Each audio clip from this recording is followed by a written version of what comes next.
pretty quick. Algis had translated the ever-present origin. And he had given it to the local publisher there at the Ohio University Press, Swallow Press. And somebody who was the boyfriend of a girlfriend who worked at the press stole the manuscript. And I knew this guy. He calls me over. I have the manuscript, you Gebser. It's in English, you have to come over. So I went over there, and this other guy, John Richards, and I, we went in and we got a key to the locker of the philosophy department. And we made 2 copies of the entire ever-present origin. We stayed up all night. When they're copying on this little copy machine. It's a little thing, and it's like catching on fire, it's overheating, and we're like stealing paper and jamming it in there. So we get this all done. We're so proud we have this manuscript, it's ours. So the next day, I'm sitting there dead. I've been up all night copying this manuscript. Bang, bang, bang on the door. I open it, there's a cop. We understand that you have material that belongs to the University, Ohio University, and we want everything that you have immediately. And I was like, oh, I was up all night, so I had to give up this manuscript to this cop. And the Ohio Swallow Press was out looking for the other guy, John Richards. Where is this other copy? We can't have bootleg copies of this book out, going around. This is like Rolling Stone or something. So then I went to Al's office, and I went in there, and I'm a punk. And I was so scared. I was just, I said, Professor Mickunas, I'm in trouble. The Swallow Press wants to arrest me for stealing the ever-present origin. Can you help me? I'm sorry I took it. And Al was like, I don't care. And then Al said, well, if you care that much about it, I'll stick up for you. So he stuck up for me. He knew I really, really wanted to read this book so much that I was willing to go to jail. Well, not really, but I was almost in jail for it. So anyway, I thought I'd share that little story. You still paying up that debt? I buy cigars all day. I still blackmail Harry. Yeah. I'm going to get you to prison. If you say anything against me.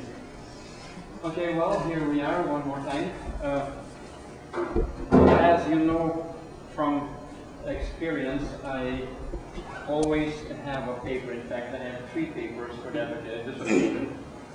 But I will not, as usual, read them because I fall asleep. Reading a paper for me is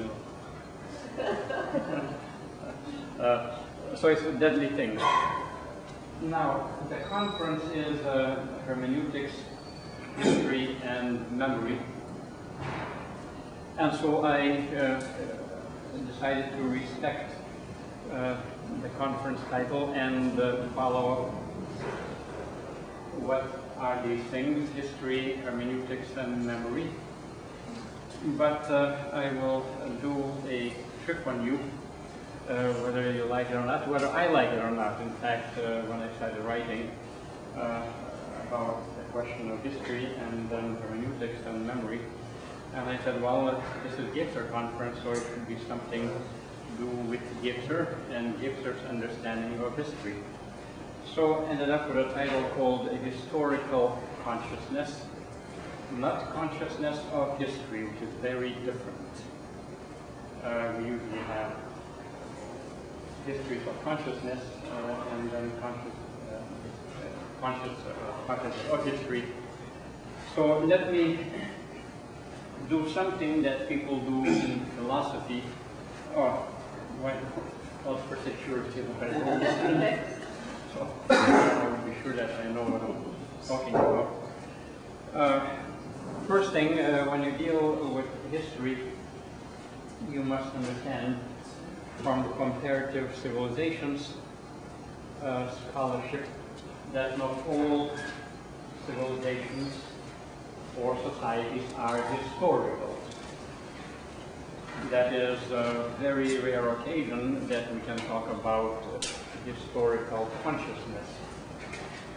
So let me give you briefly the ontology, that is what is the world all about, that leads Western modern awareness to become historical. As you all know, and Eric mentioned Plato and he didn't mention Aristotle, but I'm sure you read it. There was in classical Greek tradition an understanding of nature, that is, of all beings and events in the world. And this understanding proposed the following, that everything, whether humans, cats, dogs, trees, and so on, consists of what Aristotle called dynamis, morphe, that is dynamis dynamics, that we possess, and then form, and then a purpose. All things intrinsically have dynamics, which later was translated potency. You know, you have potency to become a teacher, and whatever the potency will take you to. But at the same time, this potency is framed by a particular form, such as we all, according to classical Greeks, have a human form, irrespective of our differences. You may be Italian or German or African or Chinese or from Irian Jaya, a headhunter, you still are a human being because you possess a human form. And this human form is unfolded from your potency, and this unfolding is the purpose to reach your full human form. So you have every event and every being having its own necessary purpose. Everything functions of necessity in accordance with its form that becomes its purpose to unfold. So now it is good. Now, but what is not necessary are what is known as accident. Two events intersecting, each one pursuing its own purpose. When they intersect, that intersection is not necessary, it's accidental. Okay, a cow is grazing in a field, following its purpose, and the lightning strikes, following its purpose, and the two intersect, and there's a zap, but that is not essential, that's accidental. Okay. Now, I will not go through the philosophical debates that raged from Aristotle to our world concerning parts and wholes, which is a long, protracted debate still going on. In some sciences, now we talk about emergent properties and all of that stuff, fascinating stuff. But the argument was won by the people who argue that everything is composed of sum of parts. They call them atoms, corpuscles, whatever. And that everything is, objectively speaking, material and functions in terms of mechanical laws. That means natural events, whether human physical bodies or whether cats or dogs or trees, they function mechanically without a purpose. So the only thing left in the world that has a purpose is a human subject. Because our bodies are purposeless, okay? Our bodies are mechanical, from the car to down. Okay? So we have purpose. So living purposefully as human beings, we have future purposes, and that becomes building of our own history. The only ontology in the world that claims that only human beings have purposes is modern Western tradition. So we become builders of history. We have aims. We fulfill those aims by trying to, of course, master our environment or nature, that is material world, through our own calculations, our own mathematics and so on. That's a common given thing in technology. And so we make progress. History progresses. Now please understand that the purposive activity that humans are engaged in is not necessary, because the only necessity now is purposeless nature functioning with precise mechanical laws. They are necessary. Everything functions in sequence of cause and effect. So history is born in the West with the separation of nature from us, nature as purposeless, mechanical, and we are purposeful beings. So we build our history, we progress. Now, one particular thing about this understanding of history that has been discussed by various chronologists, including Eugen Fink and my teacher Slange, is that the assumption cannot be made that it is a continuous history.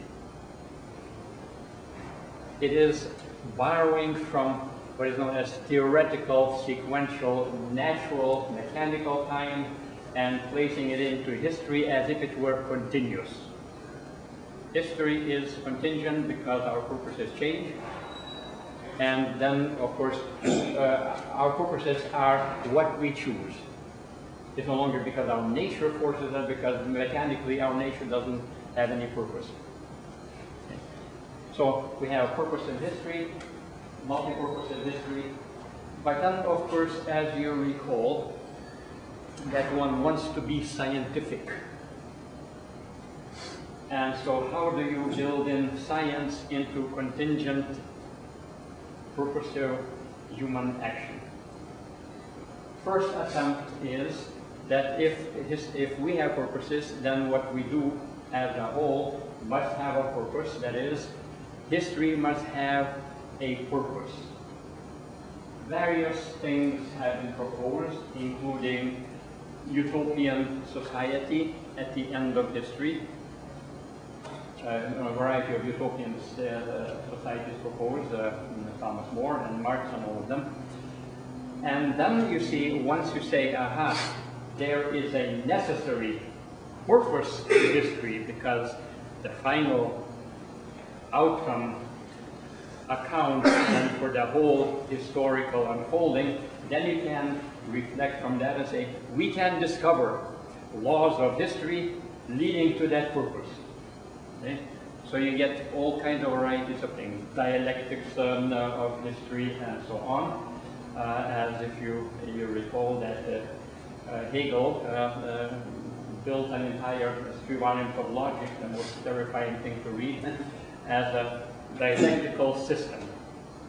Kierkegaard, of course, laughed all the way to the bank, saying if it's a system, it is not dialectical. It's already in place, there's nothing else to do. You know, everything is already regulated by dialectical laws, inescapably, and so you have no longer dialectics or dynamics. Nonetheless, other peoples have attempted to say, well, okay, so let's deal with history as mechanical and account for it in terms of scientific things, mechanically, materially, biologically. So, you know, people attempt to derive our history from, well, human drives, such as genetic drives or psychiatrically erotic drives, whatever we impose on history to explain it. So here you have history as explained history, but always under the premise of progress. Now, one peculiar thing about progress, if you recall that we talked about a few times back in the Gebser conference, is that in modern technological world, progress as having a purpose vanishes because technological progress is what we call in some systems of language, like the self-referral system. Why do we have progress? for the sake of more progress. Why do you have more progress? For the sake of more progress. What's the purpose of progress? Progress. We say, what's the purpose of the whole show of progress? More progress. That's the instrumental reason, okay? The rationality that we call instrumental. Nonetheless, now the challenge to this historical purposive understanding is this. And I'm doing some, these philosophical issues very loosely. The historical notion of purposiveness and reaching a final stage cannot allow anything outside of history. That means that when we reach the final stage as one segment of history, we reach a contradiction. How can the whole history aim at one of its parts, which will be surpassed at the next moment? That's nonsense. So the historical purpose vanishes, and another option is, of course, we posit something above history, a transcendent being like Hegel's absolute. That is, the infinite being that manifests itself through historical successions of all the laws, synthesis, antithesis. These are bad rules, okay? Thesis, antithesis, and synthesis. That's not in Hegel something else going on. Anyway, but then when you have an absolute that is trans-historical, some people call it a god or absolute spirit and all of that, then we are in trouble because we cannot treat it as a name simply because it's unreachable. Second point is that it is treated as an infinite, and an infinite being does not give us direction. I mean, if you have infinity, where do I go to have a direction? So the transcendent view, I think that there is a purpose above history, also is nonsense. So history here abolishes itself as having a purpose either within history or outside of history, and that is the end of modern Western understanding of historical purposiveness, and that means human purposiveness. So we stop right here on that score. Next point is, because you mentioned hermeneutics, I will have to deal with hermeneutics in a very brief fashion. Hermeneutics means interpretation in some sense. We interpret everything. Now, but hermeneutics as the initial way of thinking emerged in times of crises. That is, when Judeo-Christian prophetic stories encountered Greek allegorical stories, there was a question of how we translate one into the other. I'll give you a very brief story. I was in Lynchburg, invited once to occupy some important chair, and the Lynchburg College was a place where Falwell, the moral majority leader, had to send his students to take education courses. And they announced in mass media that here comes Algis, a humanist. So Falwell immediately demanded that the president of Lynchburg College invite me to meet with Falwell, to check me out if I'm okay. So I met Falwell, and he says, I understand you're a humanist. I said, well, if you like, why not? But have you read the Word? I said, which one? What do you mean, which one? The real Word. I said, oh, that one, because I have a problem. But what? I said, well, I understand the founder of this cult spoke Aramaic, The texts were written in Greek, translated into Latin, then French, and so on, and English. He looked at me and says, "What did you say? Make Greek? If English was good enough for Jesus, it's good enough for me."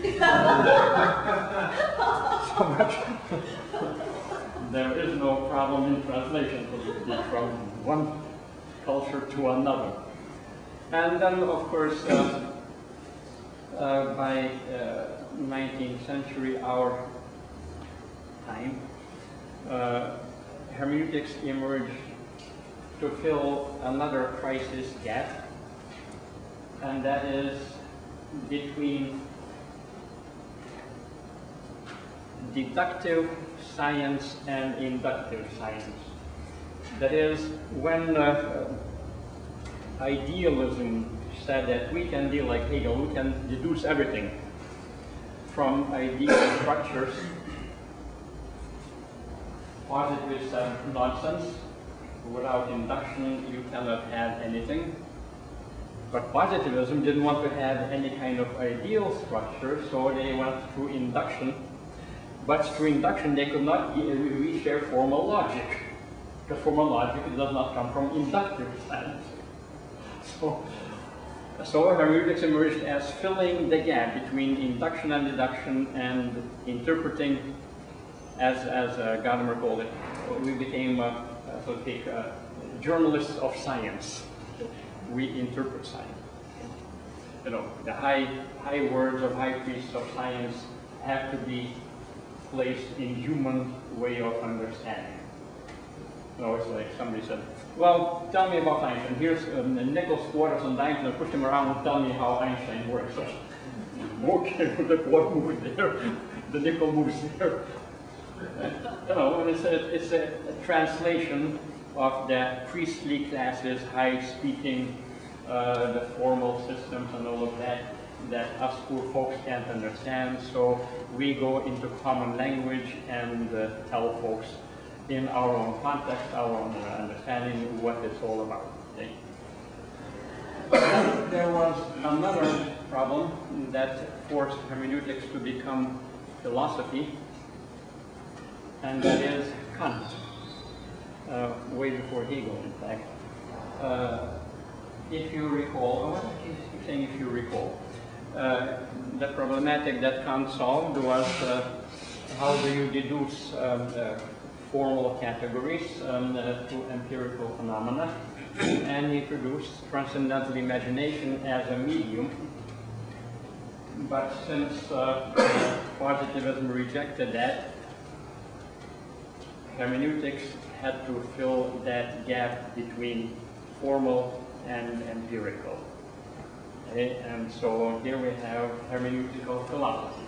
So now let me tell you something about hermeneutical philosophy, that is interpretation. It will be first hermeneutics. You guys read my 13th hermeneutic. I did somewhere. I think it's in your journal, right? Yeah. And that is, what has been discovered is that a particular tradition has prejudgments that are completely unnoticed. All right, so you know, you commonly talk about common everything. So, what are you doing? You know, explain to me what is matter. Explain to me what is an idea. What are psychological feelings? And what was noticed is that in the Greek classical tradition, there were various modes of speaking. But classical Greeks picked one.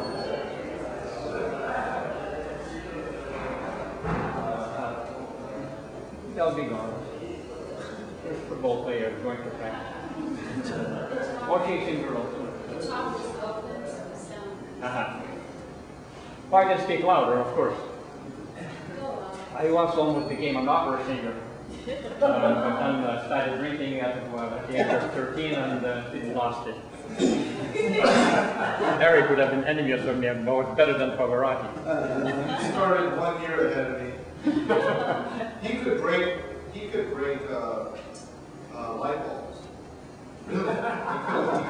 He could hold a note and break a light bulb. Of course, with a hammer. I hammered a note. How many beers was better?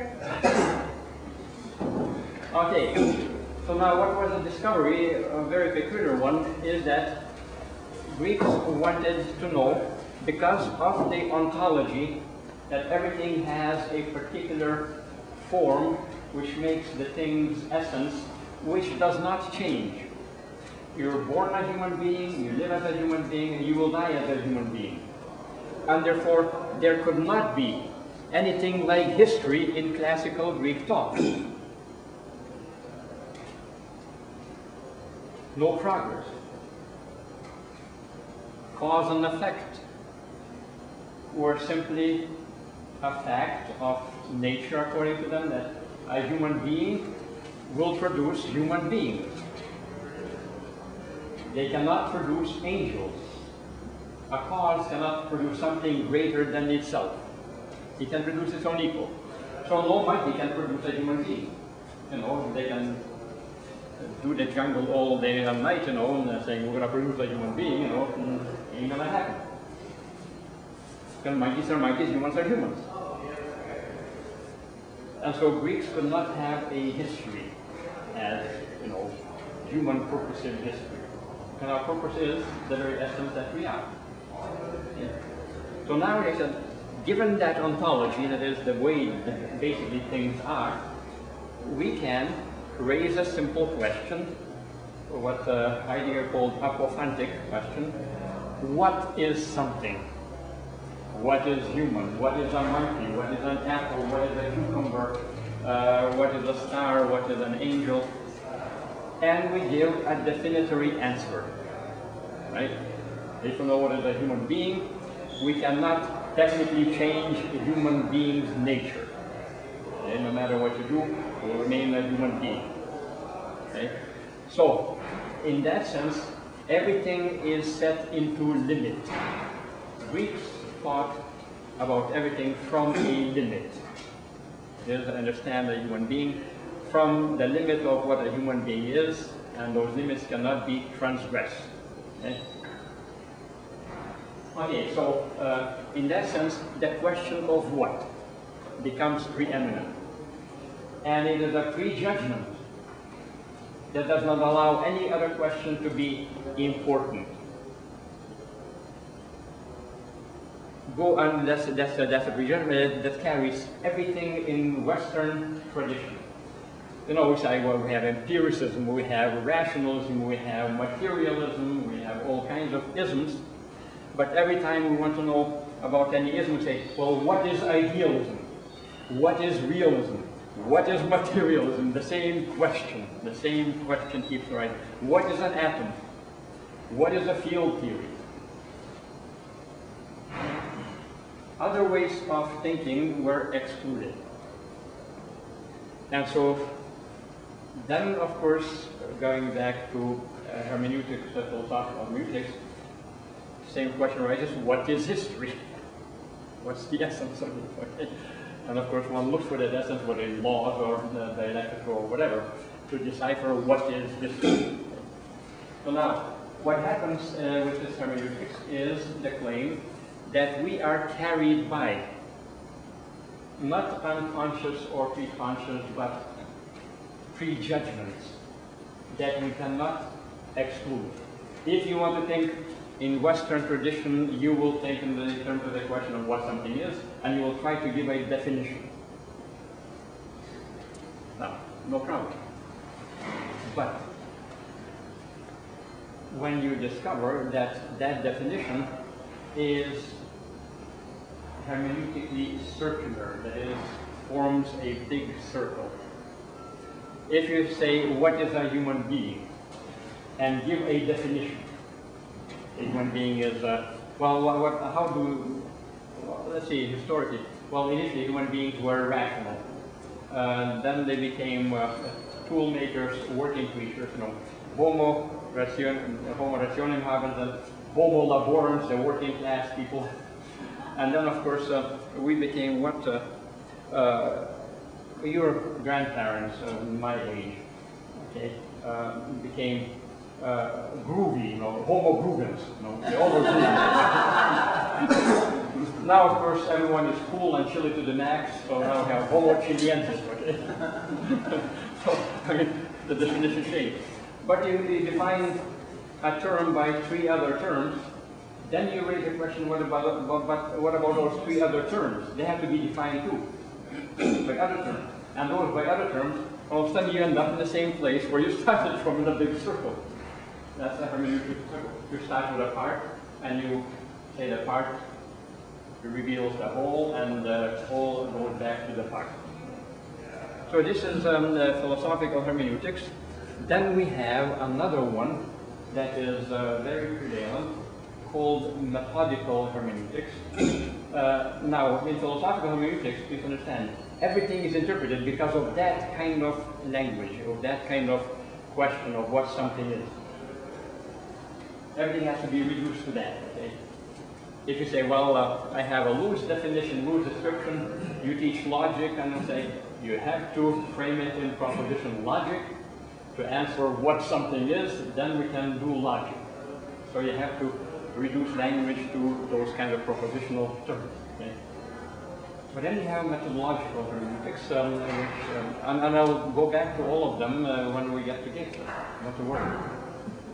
Because I'm leading up to Gebser's understanding of historical consciousness.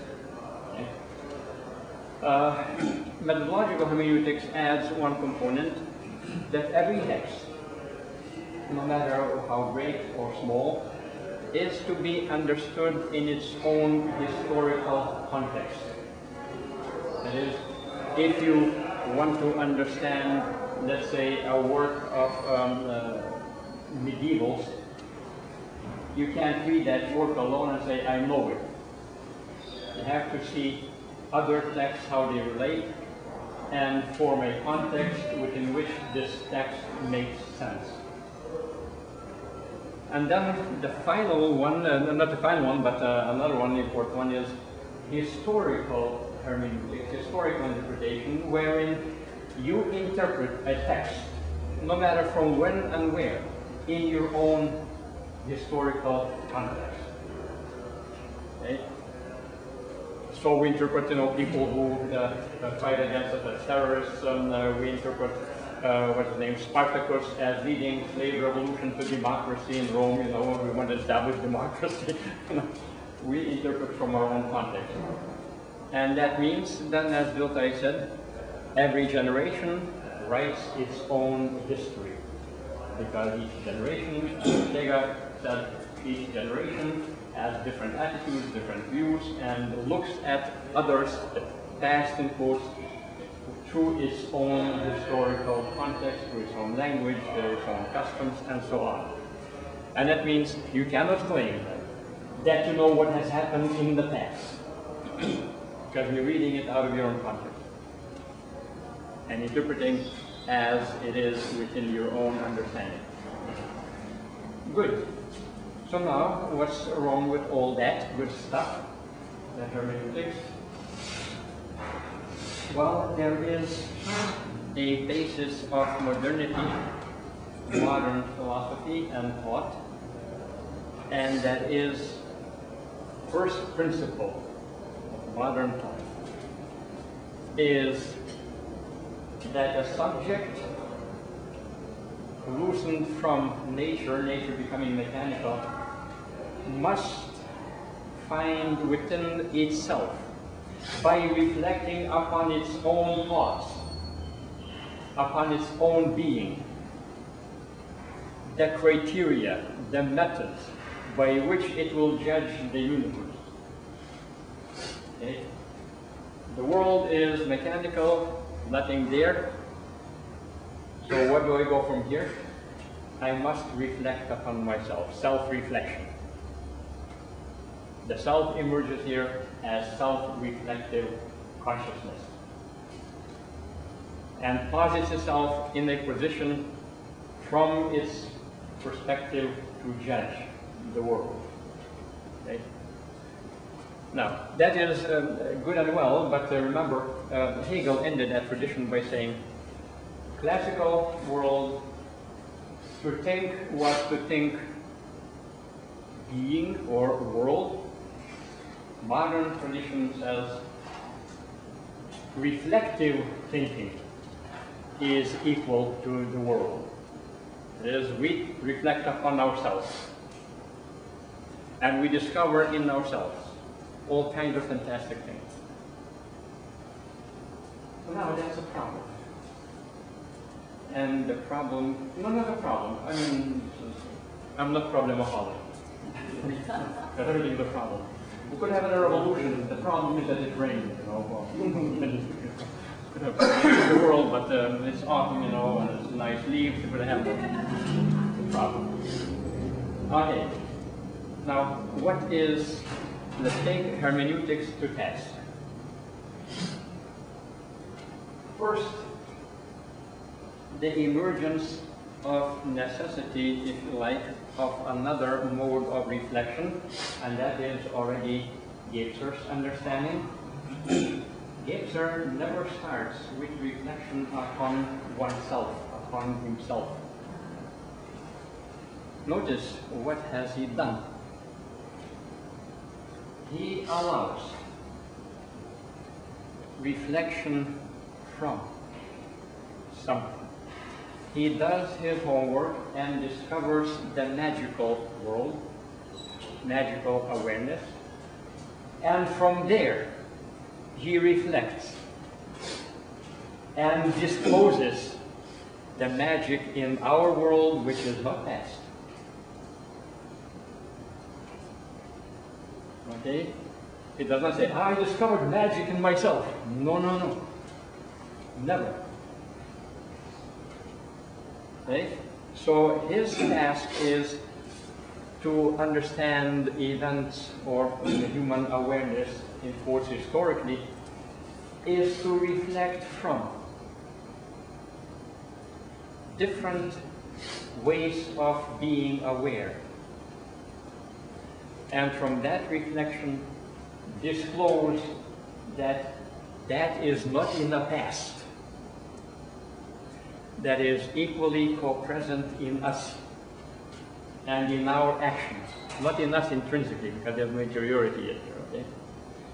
So that means here, history, that this is a moment of Gebserian understanding of history, that when we discover the magic people, the rituals, the vital connections, and so on, we are not dealing with the past. It is a reflective moment of awareness that both discloses our own way of acting, behaving, and discloses an interstice between what we claim to be, like rational, and what we live directly as magical. So it's not latency, I will deal with that later. So now, this disclosure, this kind of reflective moment, that is not upon oneself, that's not modern self-reflection. Contemplating your navel will get you nowhere. Might gather dust in your navel, but that's it. Flowers grow after 3 years. That kind of moment of reflection from the other suddenly appears in hermeneutical philosophy, because in hermeneutical philosophy the tradition is carried by language, which is the history of your own language, and yet the very claim that we know that language dominates everything, that everything is interpretation, because we know that language does not derive from nature, because language is very different from nature. So what has happened? There's a moment of reflection between nature and language to show that language and nature are different. And here you have an awareness to demonstrate that we know both language and nature. and we live in that in-between domain. Now people talk about in-betweenity and all of that. And that moment of awareness, that reflexivity between, is neither one nor the other. Neither language nor nature. That is a moment of origination. I will deal with mutations not as succession, because lots of people talk about mutations as if they were one after the other and all of that. I'm dealing with conscious life. So now, at the same time, when hermeneutics argues that even language of sciences is part of historical tradition, although different from interpretive tradition, well, it just pointed out that it posited a moment of reflection between positivistic scientific language and hermeneutics, and that moment inter-reflection is neither one nor the other. But it is not above anywhere. It is not Cartesian and Kantian and then Husserlian transcendental consciousness that looks from outside. It is right there. In your lived awareness, you say that this language is different from that language, or language is different from nature. You are already living that awareness right there, concretely, immediately. Now what occurs here is Gebser's understanding of reflection that is not modern reflection upon ourselves, but in quotes, historical without yet locating anything in time. Okay? One does not have to raise the question, when, on some temporal sequence, was magical awareness? I read texts, or I watch rituals. I reflect from those upon our life, and I discover before time, or before eternity, or infinity. But please understand, infinity is modern understanding. Finite infinite, the dualism. Okay. Greeks had no infinity, they had apeiron, the unlimited but not positively infinite. Okay. So, when you raise the question of interreflectivity, you discover that the magic awareness is already living a separation from direct identity with events and emergence of lived, although unreflected orientation, will, as Gebser says, emergent wanting, desire, and so on. And in that sense, we say, aha, so that is magic interreflectivity, but concurrently, the rituals one performs are also rituals that are mythical. Because if you recall again, so now, please understand, and here I will not, that's why there's no memory needed. No memory needed at all in something like my memory. Let me remind you, I'll go back a bit. The reason we have memories, my dear grandchildren, is this. When we invented modern consciousness as reflection upon itself, we had space and time and perspective. From this perspective is spatio-temporal perspective. From this moment, from this point. That means past is gone and future is not yet. So where do you get time from that? Well, you say time is remembered past. Future is projected future from the now point. If you don't have that kind of time and that kind of self-reflective subject as positional, you have no memory. And you don't need a memory. I don't remember a damn thing. But the world is totally memorable. Everything in the world traces it goes to my memory. So now, so if you want to remember a lot, don't think about yourself at all. Engage with the world, with others. This is the easiest thing. I haven't lost a single thing from enforce my task, which is gone in reality. But the dimensions, the reflective aspects that are offered give me immediate lived awareness of enforce what has happened, which is still available. Okay, so the past here as a past is no longer relevant. Okay, so now, but you see the ritual and or whatever Gebser calls mythological awareness is very unique and a bit more complex than magical, that is magical identity. You guys all know about that. When I perform a rain dance, my rain dance is the power of rain. Okay? It's not signifying rain, there's a distance between me, my dance, and the rain. And in fact, I have no other name except a rain dancer. There's no ego hanging around.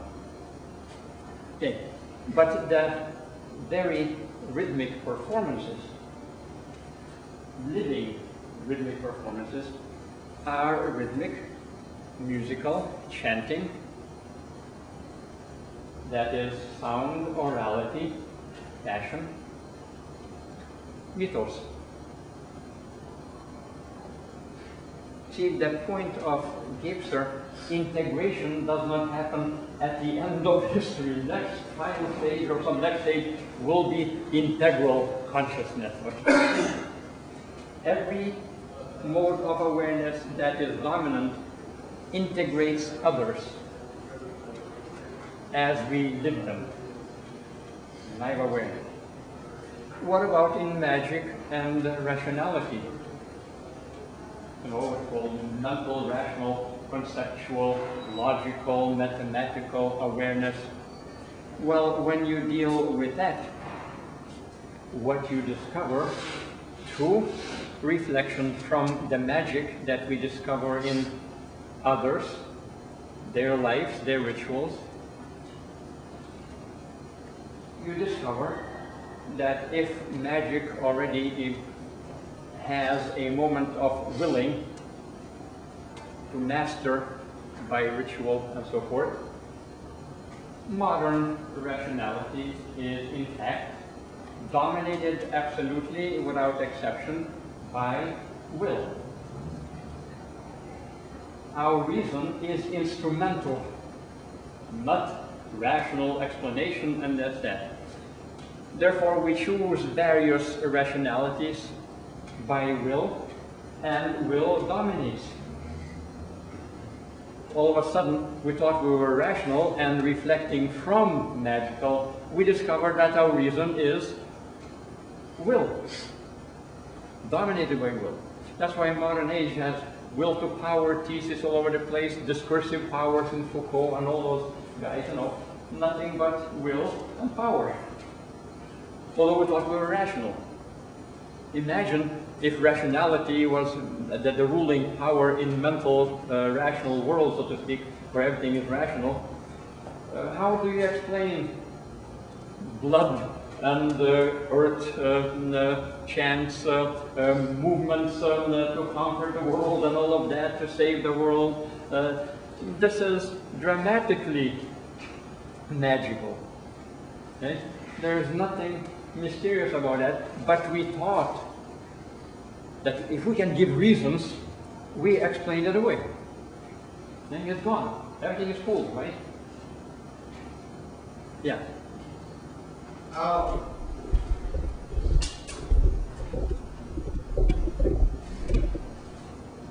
Cornel West says race matters.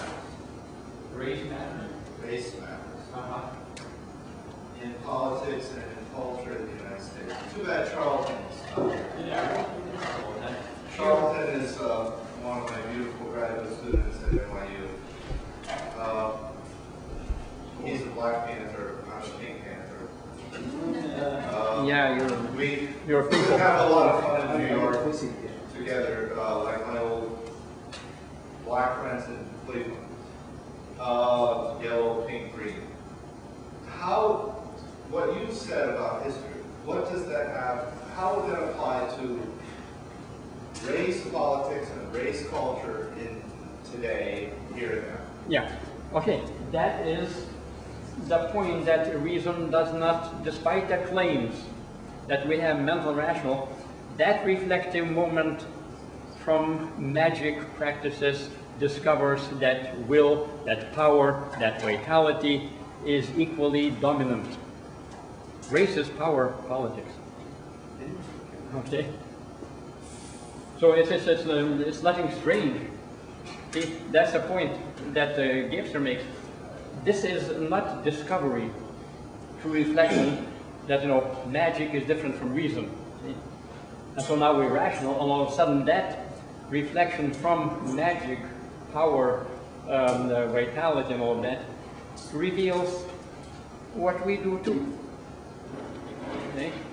And so all of a sudden we say, well, we thought we were rational, we thought we were different from that in-between flash. And that in-between consciousness originates awareness of both. It's neither one, that interreflexivity, and that is why it is a moment of mutation. It is not that mutation happened from magic to myth, let's say in 400 BC or something like that, or to reason.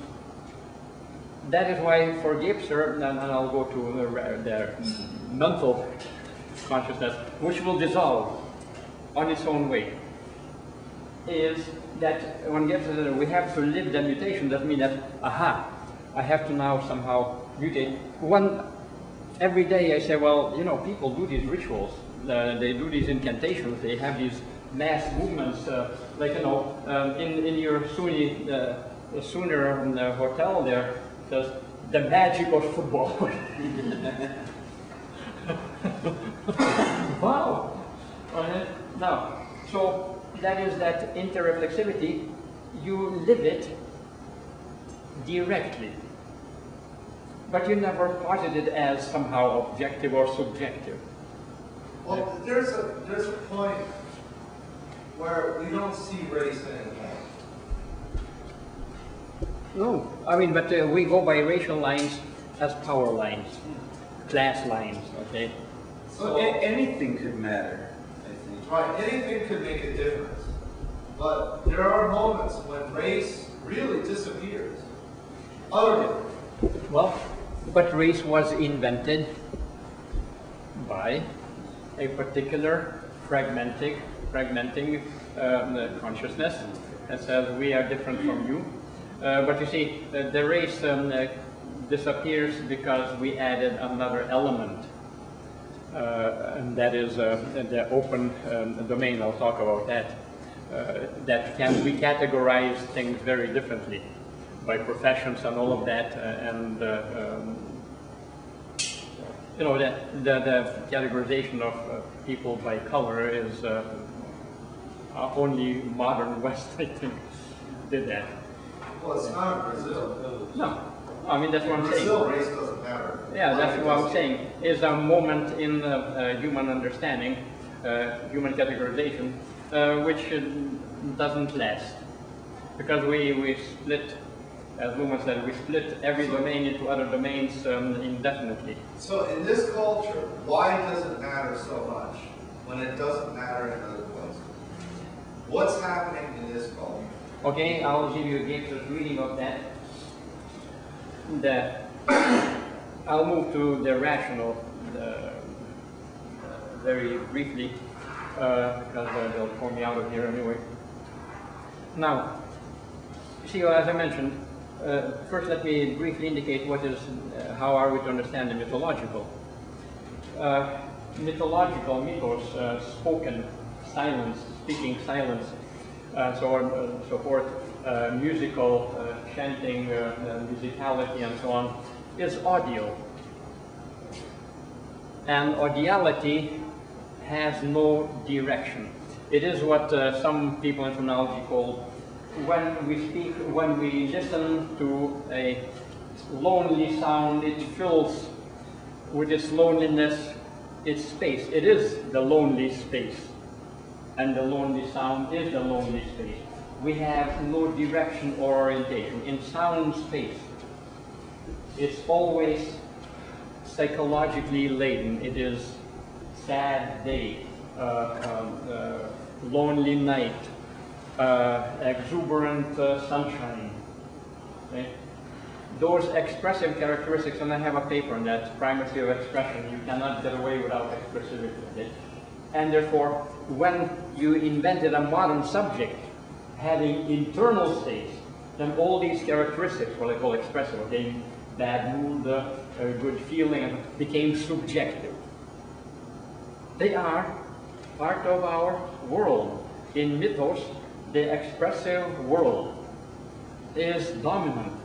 And then when we discover that mythos, you know, whether it's erotic universe, Leela, the play of forces, the Shakti play in India, they're not inside or outside. There is no inside outside. So now, when you discover through mythos that this is a universe in which the psyche, the psychic forces are cosmic, all of a sudden you discover that you live that, from reflecting on that, you live that every day. Say, oh God, I'm in a lousy day today. You don't say, it's inside of me, I project from the universe. You experience that. Okay? So now, when you have this peculiar, I'll get to that later, linearity, vertical and horizontal crisscross, where everything has to move straight, cause and effect. And as you remember, we Europeans dance in a very strange way, at least classically, until jazz liberated us. You know,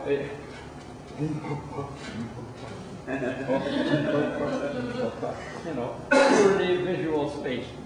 When jazz came about, it was deemed to be demonic. It's not civilized. I mean, how can they do that? That's not music. It does not follow sequence. So that was a disruptive force right in. It disrupts the permanence of our rational construct. Okay? So that's one thing. Then you have semiotically light and dark. Light is good, dark is evil. Okay? And we categorize people. Male, female. Male is good, female is demonic. Okay, demonization of women. All of that, left and right. That syndrome. But that's one, that kind of a vertical horizontal construction. But rationality has another dimension that begins to reflect from its own position, although it's reflecting from mythos, to see its own self-difference, and at the same time realizing that we are living mythologically too, as we live magically, although we every day do not. That's because, you see, when you reduce the mythological, psychological, tensile space to subjectivity, then people run around saying, well, in reality everything is bleak, until we project our feelings on things, you know. There's a bleak world and we hang our things on that bleak world, okay?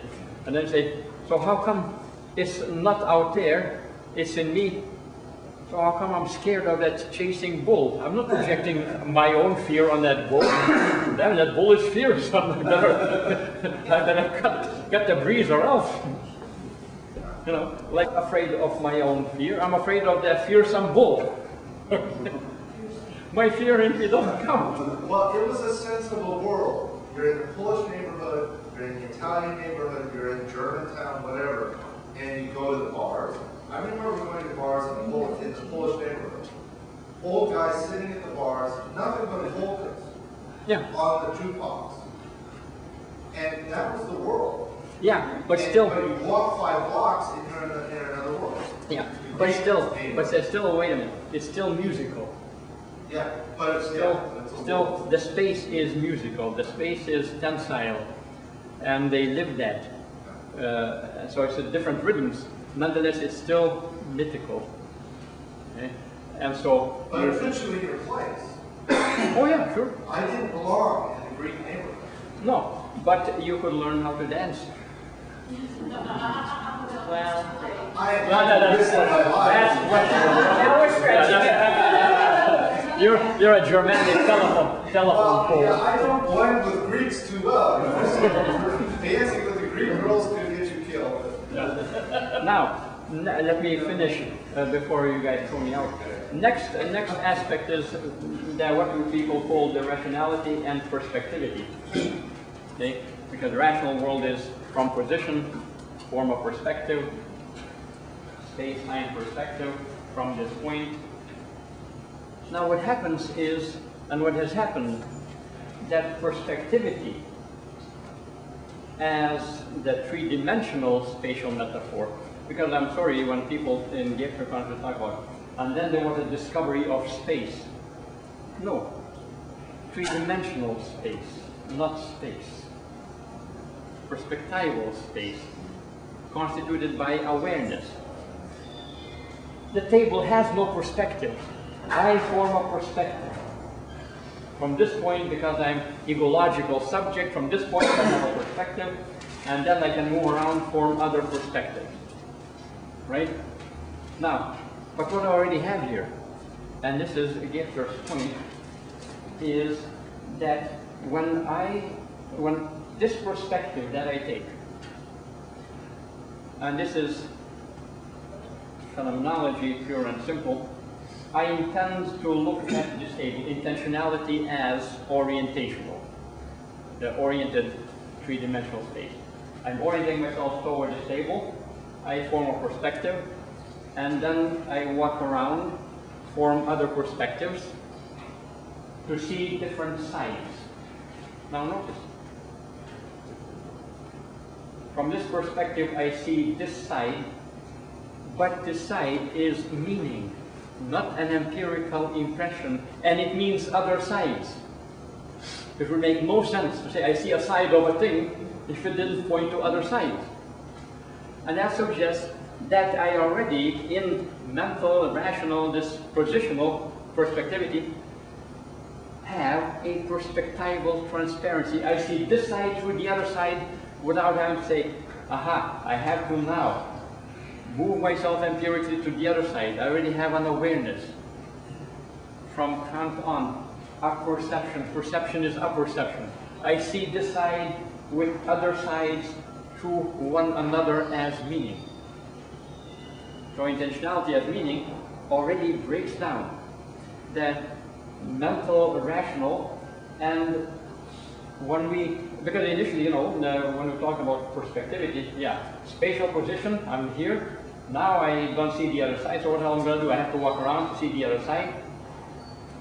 And then within that very context, the reflection on the notion that the side is not an empirical impression, it is a meaning, right there. From that reflection, say this side means other sides, transparently one to the other, in their difference. Because this side means the other side is different from this side. And so here in that interreflexivity, you have a mutation of awareness. That's what I mean about race. I think that's how race works. Yeah, you mutate. It's like seeing the other side. You see one side different through the others.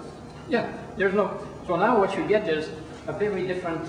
That reflexivity opens up a very different understanding for Gebser of even the rational history, and that is what we call polycentric. See, I see this side, you see the other side. I know what it means, but you add to my limited perception, your perception. You extend my perception. I open a text and I read that there are laws of gravity, and I read how the world is signified mathematically, meant, intended, I don't have to say when and where it was written. My understanding is extended to others. I form a polycentric depth of perspective that, given the whole universe, I can say the universe is present from all perspectives, but not from mine alone. So I need others as the very extension of my perspectives to others' perspectives, and therefore I reflect my own limitations to others.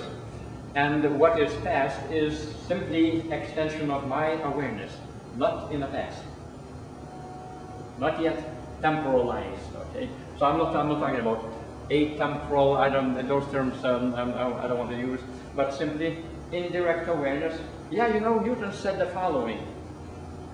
I don't say historically. There's nothing written in texts that it was written then and there. When I understand the signifying meaning,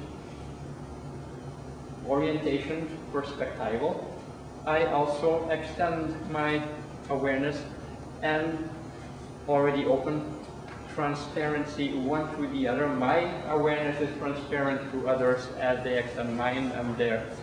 And I make their transparent despite the fact that they are in force no longer. I am with their consciousness. Okay. So transparency is no mystery that, you know, all of a sudden I see through the table. Oh, sure. The meaning, the net. You see what it means? I see it has a bottom and top, and the chair behind the table sees the other side for me. The environment is equally, perspectival, but at the same time, aperspectival, because I see integrally. So this interreflexivity is a moment of what we would call the origin that is not a substance. It constantly originates our awareness, and we live that origination. When I shifted from my perspective, and all of a sudden says perspective is not a thing, not a spatial thing, that this side means other sides, I already shifted from the rational linearity to integrality, mutation. I didn't have to say, well, I'm going to wait to mutate into integral someday. I'm going to do my level best someday to become integral. No, it is in direct lived awareness that happens. And it happens constantly. All the Gebser did is opened up reflection from those domains, and this for us to disclose them in our everyday awareness that we do, that we live. So history here, like I say, the others in the past are simply my extension of my awareness, not in the past, but into integrality. Okay, Eric says, get the hell out of here. Thank you very much.